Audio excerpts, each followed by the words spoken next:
شپه ده د غزل دا به منې غزل به وایي راشه تر سهره به کینې غزل به وایي. زه مې د خپل تیر شوي ژوند کیسه زه مې د خپل تیر شوي ژوند کې نور دغه درد زموږ نه یو داسې لیونی شمال او باد ویسي. ماښام به راغلم د مور خوا ته، زه مې د خپل وړوکي ورور خوا ته عاشق شوی مینه دې کړې حتما. نن مې ډېر له درده د لالي تصویر ته وژړل، نن مې ډېر له درده د لالي تصویر ته وژړل، ما په چغو چغو د زړګي تصویر ته وژړل. پوه نه شوم په دغه راشي څوک په ټوله شپه هغې د یو سړي تصویر ته وژړل. ما سره همزولې خپلې ټولې ژړغونې شوې، ما سره همزولې خپلې ټولې ژړغونې شوې، ما چې په کتاب د عثماني تصویر ته وژړل. سلامونه، یو ځل بیا هرکلی په دې هیله چې به روغ او جوړ یاست. مینوالو دا ځل را سره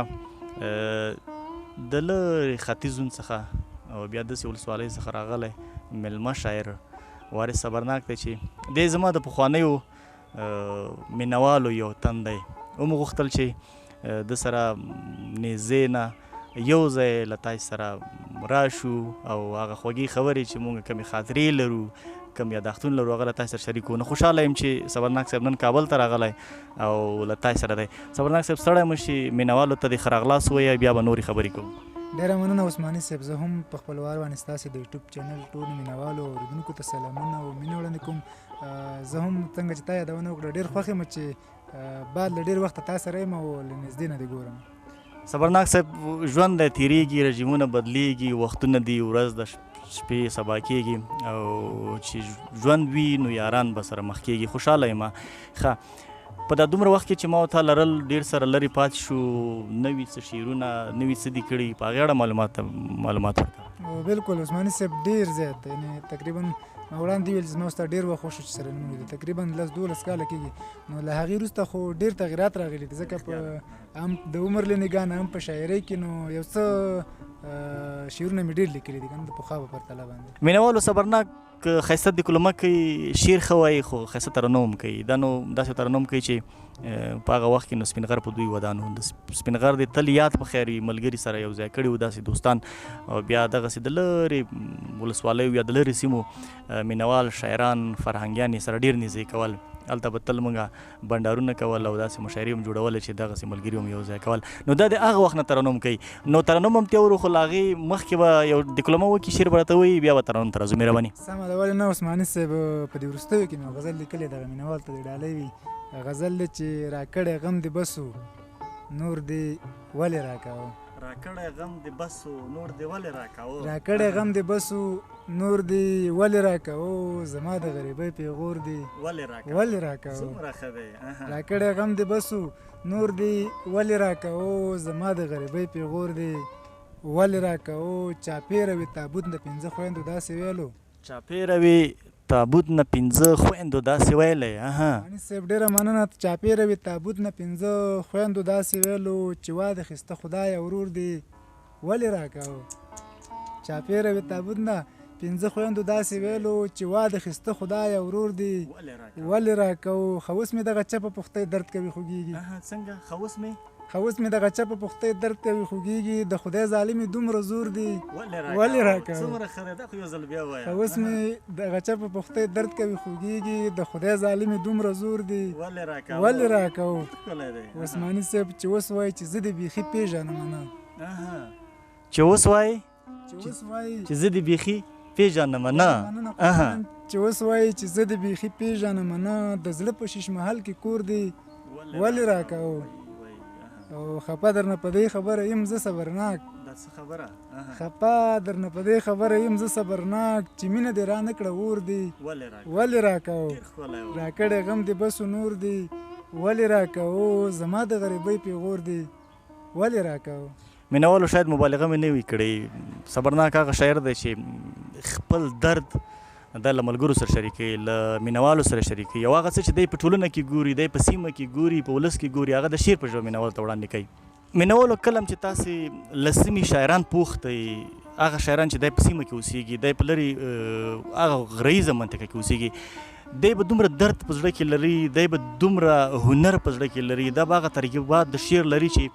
که وایي ورئ واقعا تاسې به هماغه سردرو ته وبیسي هماغه دښتو ته وبیسي هغه غرونو ته وبیسي چې زموږ کلتور زموږ فرهنګ ورپورې تړلی دی. نو زه مبالغه نه کوم، مخامخ را صبرناک ناست تاسې شعرونه ګورئ، تاسې شعرونه اورئ او شاید ډېر مو اورېدلي وي. ښه صبرناک صاحب نظم لیکي، په نظم کې هم کار کوي، ځکه پوښتنه ترې نه کوم، ماته معلوم دی ځکه زما مینوال دی، زما ملګری دی، دی شعر لیکي، نظم لیکي، ترنم کوي، دکلمه کوي. ښه نظم ورته وایي، مینوالو سره به خبرې نه کوو ډېرې، نظم ورته ووایي، بیا کوم پوښتنه وه بیا به ورسره شریکوي. مهرباني. ولې نه، که څه هم زیاتره ملګري او دوستان چې دي دغه نظم چې کوم تاسې اوس یادوئ، پوهېږم چې کوم نظم تاسې غواړئ، هغه ډېر زیات خوښوي او ډېر زیات مینوال لري. خو زه وایم که چېرته نظم د خپرونې په وروستیو کې و، ځکه هغې نظم نه وروسته نو بیا ماته خبرې هېڅ مزه نه راکوي. ښه صحیح ده، صحیح ده، مینوالو دا مو سره منو. نو پوښتنې به ترې وکړم، بیا به ترنم وکړې، ترنم نه وروسته بیا نظم ته راشو. صحیح ده، موافقه به ده به دغه وکړو. ښه داسې څه و چې داسې شاعري ولیکئ، داسې علت یې څه و، درد تکلیفونه موږ منو چې په ټولنه کې شته، خو ولې داسې ښه که مثبت راته څه ووایي چې هغه ته شاعر شوی،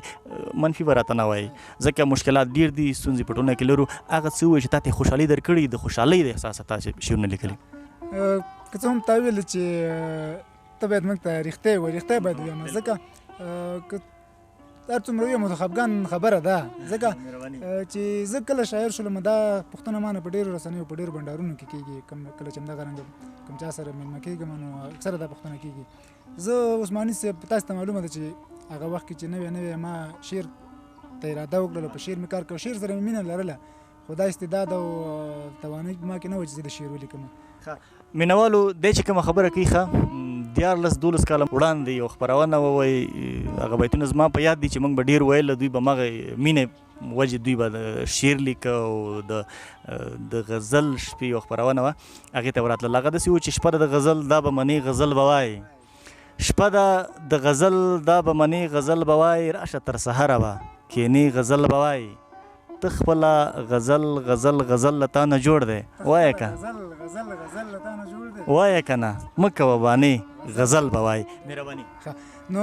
که څه هم خبره زما په نیمه کې پاتې شوله چې همداسې مې غوښتل ښه چې خبره دې په نیمه کې پاتې کړم او دا مینوالو ته یو انګېزه ورکړم دا څه وایي. صحیح. نو هغه وخت کې چې کله زما شعر سره مینه وه، ما به هڅه کوله چې زه شعر ولیکم، خو مګر په دې باندې نه توانېدم چې زه شعر ولیکم. خو کله دغه دروند غم چې خدای دې ټول مسلمانانو ساتي، که د چا مور ژوندی وي تر ډېره دې ورته الله ژوندی وي. زما چې کله مور وفات شوله نو له هغې وروسته زه شعر ته مجبور شولم او په دې باندې بیا کار وکړو. یو څه مې ولیکل چې کله مې هغه ستاسې راډیو یاد دي بخیر سپینغر راډیو چې زیاتره ملګري به یې پېژني، هلته کې تاسې او ستاسې په څېر درانه همکاران نور وو، هغوی سره به ما خپله شاعري شریکوله. نو دا د همغې ځای برکت دی چې هم به تاسې ما ته داد راکوه، تشویق به م راکوه، زه به م هڅولم، او هم به مې کلیوالو ملګرو چې زما شاعري اورېدله، نو د همغې نه استه استه زه دغه ځای ته راورسېدلم چې اوس شکر دی یوه شعري ټولګه م نیمګړی ارمان په نوم باندې لرم، او تر ډېره نو د شعر د لارې ډېرو ښو خلکو سره ملګری شوی یم. نو همغه وخت نه ما شاعري پیل کړې. د شاعرۍ لامل یې همدا و چې مور مې کله وفات شو. الله دې هغه وبخي، د ټولو مړو سره د چا چې مور مړه شوي، چا چې پلار، د چا اولادونه، چا کورنۍ، ټول دې الله وبخي، او باقي دې زموږ او ستاسې په هېواد کې سوله راولي. الله دې مرګ حق دی، مرګ راځي، خو ولې دغسې مرګونه چې له جنګ، د زلزلې، له نور افتونو، له دغه دې موږ او تاسې ټول افغان ملت خدای وساتي. ښه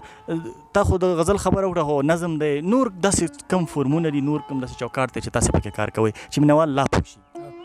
بلکل ما د نظم سره او د غزل سره ما ټپییز هم لیکلي دي، ورسره چې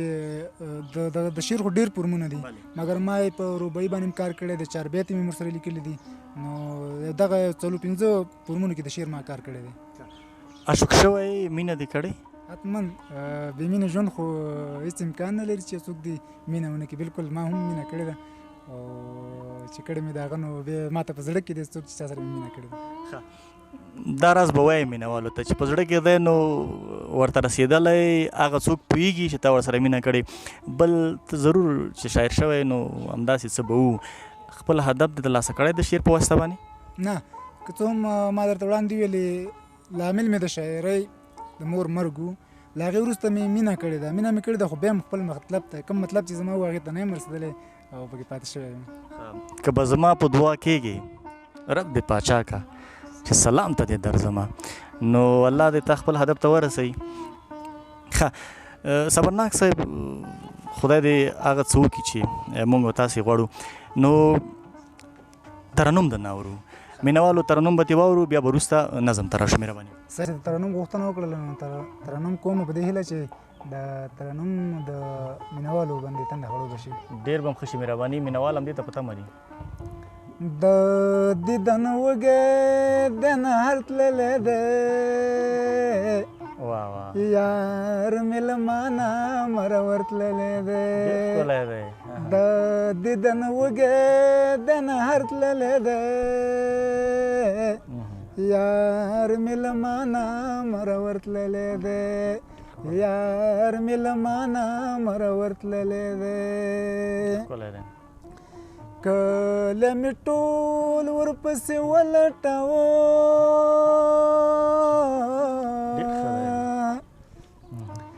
کله مې ټول ورپسې ولټوه کلی کې نشته د بهر تللی دی یار میلمانه مرور تللی دی کلی کې نشته د بهر تللی دی یار میلمانه مرور تللی دی ړنده کڼه ورپسې ګرځم زه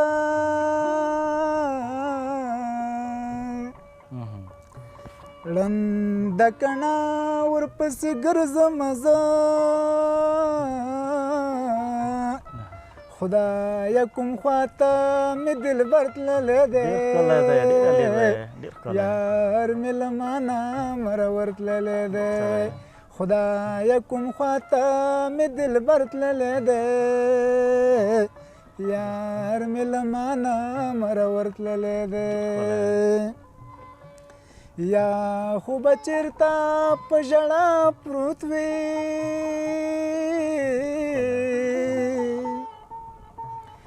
یا خو به چېرته په ژړا پروت وي یا بل وطن ته مسافر تللی دی یار میلمانه مرور تللی دی یا بل وطن ته مسافر تللی دی یار میلمانه مرور تللی دی د بلتانه هغه سپېره غشمې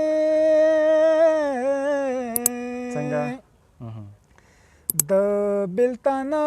هغه سپېره غشمې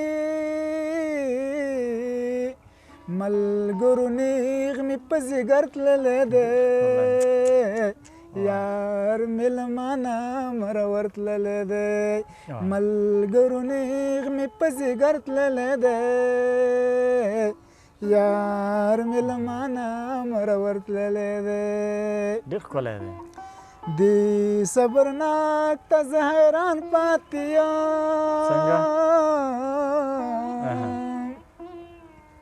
دی صبرناک ته زه حیران پاتې یم زړه ته مې څومره په هنر تللی دی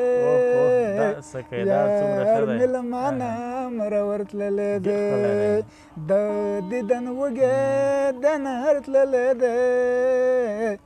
یار میلمانه مرور تللی دی یار میلمانه مرور تللی دی ډېر ښکلی بلا خوند یې وکړه ښه سواناک صاحب ډېره زیاته مننه بلا خوند یې وکړه تاسې باور وکړئ چې موږ ته د تېرې خاطرې رایاد کړې مینوال به ضرور مینوال باندې یو څه خوند اخیستی وي نظم درنه اورو او نظم مینوالو سره شریکه مهرباني عثماني صاحب له تاسې مننه چې راوستلو د خپل یوټیوب چینل د لارې مو مینوال ته یو څو د زړه خبرې او شعرونه وړاندې کړل کور رمضان نظم وایم د نظم نه مخکې یوه غوښتنه د کیمرې تر شا چې کوم ملګري دی او دغه څوک چې مونږ ګوري غوښتنه مې دا ده چې په غور باندې دغه نظم واورئ مهرباني بالکل به یې اوري همدې ته منتظر دي هغوی هم ناست دي مهرباني صحیح عثماني صاحب نظم کې مې د یو یتیم ماشوم د خولې فریاد اخیستی دی او یو یتیم ماشوم وایي چې زه مې د خپل تیر شوي ژوند کیسه زه مې د خپل تیر شوي ژوند کیسه زه مې د خپل تیر شوي ژوند کیسه تاسو ته کومه ښه په خوند کیسه تاسو غوږ کېږدئ چې زه څه وایم ټول حقیقت به درته ووایم زه لا ماشوم یم په څه نه پوهېدم نه به په بدو نه په ښه پوهېدم ژوند و روانو لږ رالوی شومه په ښه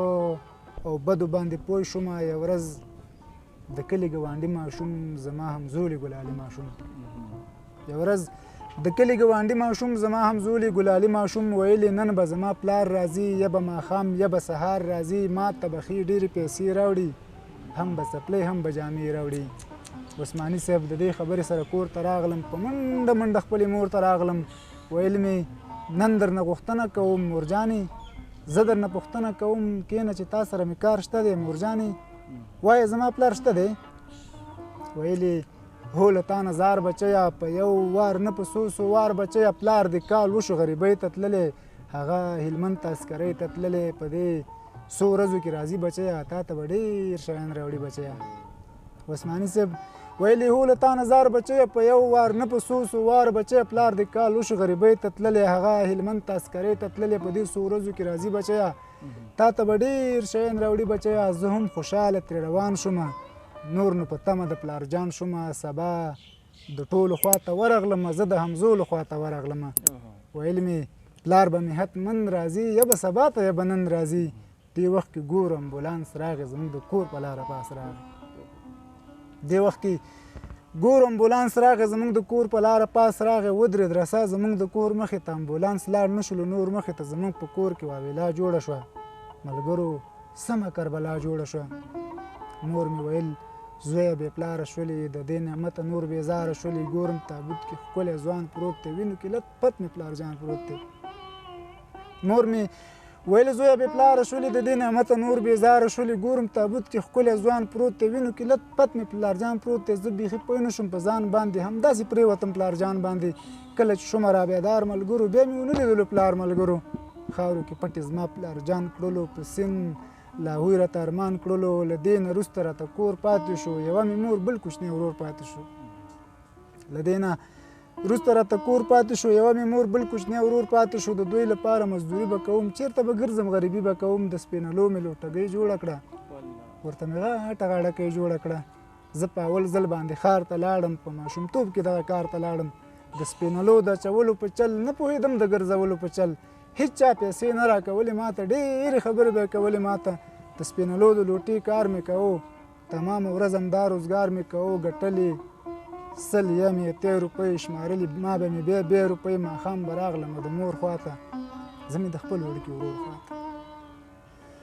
ماښام به راغلم د مور خواته زه مې د خپل وړوکي ورور خواته یو ورځ مې دغه کوچنی ورور مریض شو زما د دواړو سترګو تور مریض شو کور کې یو زوړ پاکټ ګولۍ پرتې وي مور مې ساتلې وي سپیرکۍ پرتې وي مور مې چې ورکړلې سپیرکۍ کله هغه د زوړ پاکټ ګولۍ کله د ورور مې دواړه سترګې سپینې شولې دغه لحظې څومره غمګینې شولې مور مې د واره سرګردانه شوله دا مې څه وکړلو حیرانه شوله ویلې ومې کړو زیاتی په لوی لاس ما خو مې مټ کړلو بچی په لوی لاس مور مې د واره سرګردانه شوله ویلې ومې کړو زیاتی په لوی لاس ما خو مې مټ کړلو بچی په لوی لاس په مور مې هم د زړه حمله راغله ځمکې ته لاندې سرچپه راغله افسوس چې لاړه ارماني دنیا نه مورجانه زما د دې پاني دنیا نه ما صبرناک باندې دردونه تیر شو را باندې څومره ډېر غمونه تیر شو دا و زما د ژوند دردمنه کیسه ومې کړه تاسو ته غمجنه کیسه ومې کړه تاسو ته غمجنه کیسه الله بیا ډېر په زړه پورې بلا خوند دی او په رښتیا هم نظم هغه څه لري او هغه څه وړاندې کوي چې د ټولنې اصلي درد او اصلي تصویر خلکو ته ښایي الله دې زموږ دغه دردونه دغه تکلیفونه نور ختم کړي الله دې موږ تاسې دغه مشکلات خلاص کړي چې شاعر نور درد روا نه خلي شاعر ته دې خدای نور په ذهن کې داسې یو فکر داسې یو تصویر ورکړي چې هغه حقیقتا هغه څه چې زما ټولنه ورته ضرورت لري هغه سره واخلي نور دې دغه درد زموږ نه یو داسې لیونی شمال او باد ویسي چې نور زما شاعر دې ته نه مجبورېږي چې هغه د مور هغه د خور هغه د ورور هغه د ټولې درد راواخلي ژړا یې راواخلي فریاد یې راواخلي نو خدای دې وکړي چې زما شاعر نور د خوشحالۍ زیري ماته راوړي دی مجبوره شي چې خوشحالي خلکو ته وړاندې کړي دی مجبوره شي طبیعت ته شاعري وکړي دا مجبوره شي چې خوشحالۍ ته شاعري وکړي دا مینې ته وکړي دا محبت ته وکړي دا یووالي ته وکړي دا د وطن د ښېرازۍ او د سوکالۍ پیغامونه خپل شعرونو کې راوړي د دغې ورځې په انتظار نو په دې هیله ښه پیغام د نورو صبرناک صاحب پای کې ډېر دې خفه کړو ډېر رښتیا هم چې حقیقتاً ډېر یو ښایسته نظم و خو په دې هیله کله کله مینوالو دا داسې نه وي چې رښتیا د زما ټولنه زما هغه سیمه یې داسې دردونو سره ډکه شوي وي به خو کله کله شاعر هغه خیالات هغه تصویرونه داسې څه وي چې هغه انځور کړي یو خلکو ته د مستند په شکل باندې وړاندې کړي. نو د شاعر هغه دلچسپي ده، د شاعر هغه مینه ده، د شاعر هغه استعداد دی چې دی لري. مهرباني. ښه، ډېره مننه عثماني صاحب. پیغام په لنډه کې وایم دغه اورېدونکو ته، څوک چې زما غږ اوري، چې د مور او پلار ډېر قدر وکړي. ځکه مور او پلار عثماني صاحب داسې یو هستي ده چې هر څه پیدا کېږي مګر مور او پلار په ژوند کې هېڅ نه پیدا کېږي. نو که د چا مور او پلار ژوندي وي ډېر قدر یې وکړي. ډېره مننه صبرناک صاحب، خوشحاله شوم. د تا ډېره زیاته مننه چې زموږ بند نه دې ومنه، دلته راغلی او د مینوالو سره د یو څو شېبې تېرې کړې.